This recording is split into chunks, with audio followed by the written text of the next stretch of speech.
Over the next 2 minutes, I want to make you think about and reflect on the importance of routines as part of your classroom practice. Now, routines are a brilliant way to get to stage of automation where students are actually not then thinking about how to do things. They already know how to do the task because they've done it so many times before, it becomes a routine and they can spend more of their brain power on the task itself rather than working out how you want them to do it. So here's some tips on creating some great routines. First of all, think about what routines you want in your classroom. Where are the areas where you might want to have things a bit slicker or move a bit quicker or reduce the kind of questions you get? And it might be some of the more frequent tasks that you do. Let's embed a routine so that this happens just like clockwork. It really rolls really quickly, really slick, and we don't waste any time.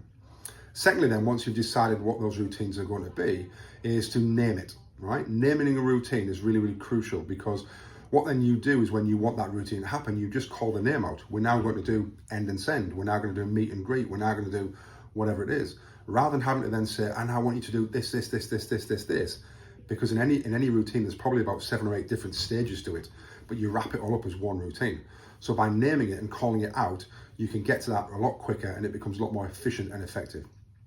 Thirdly then, is starting to practice it. Just because you want a routine and you've named it and you've told the students what to do, doesn't mean it's going to happen. So like anything in life, we need to practice that routine. And it's practicing and practicing and practicing until we can't get it wrong. Not until we can get it right, but until we can't get it wrong. So practice, practice, practice. Next stage is to catch the students doing it well and praise them for it. Well done, that's brilliant, that's fantastic. That's exactly how I want it to be done. So almost modeling when you see it done really, really well. And getting into that habit of kind of doing it. Next, if it goes wrong, tweak it, change it, re-practice it. You know, all these things that we would normally do in the rest of our lives, let's do that with our classroom routines.